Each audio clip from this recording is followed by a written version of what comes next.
Regression is about the relationship between two sets of values, in this case x and y. We want to find the equation of the line, well, the equation of the best line we can find between the two sets of values. To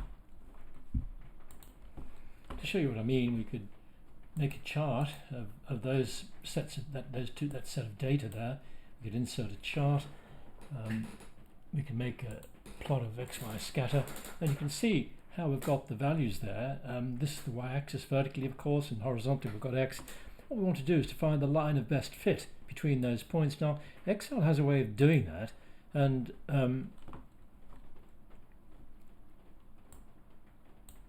that's called a trend line. So we can actually use Excel. We can add a trend line.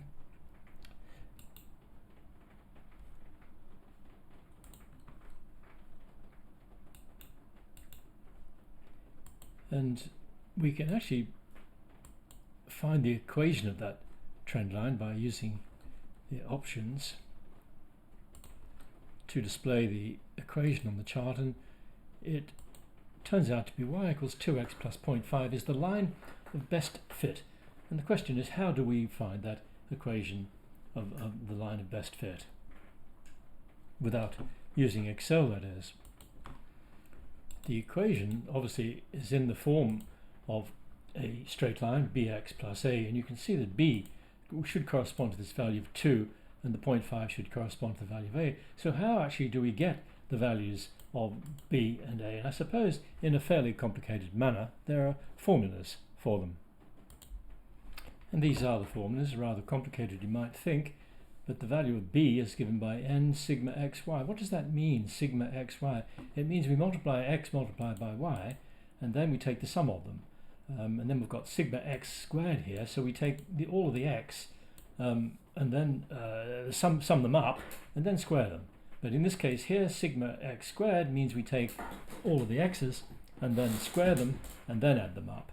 And that should give us the value of b, which, looking here in the formula, should turn out to be 2, and the value of a should turn out to be 0.5. So let's see if it does.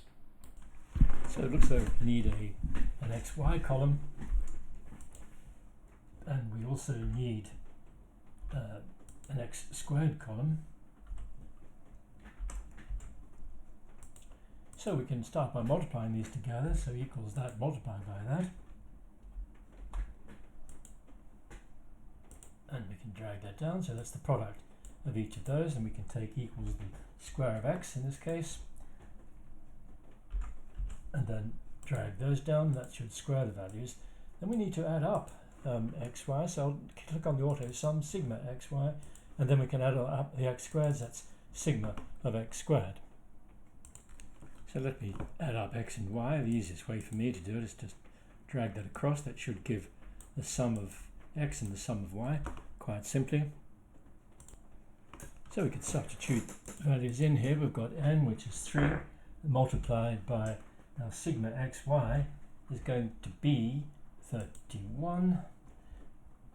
3 by 31. We need to put an equal up here for Excel. Equals 3 times 31.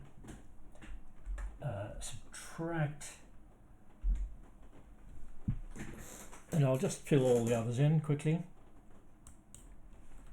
And you can see that gives it a value of 12. That's just for the numerator. Perhaps I'll do the denominator separately, so that's equal to the numerator, n rather, which is going to be 3, and then multiplied by sigma of x squared, which is the sum of the x squareds, which is 14.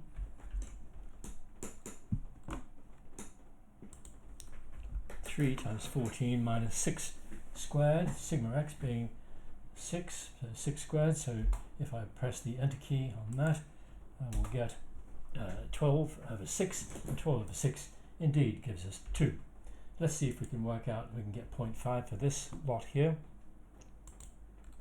So we've got sigma y, which is 13.5, times sigma x squared, which is 14, times sigma minus sigma x times sigma xy, which is 31, and that gives us the numerator of 3.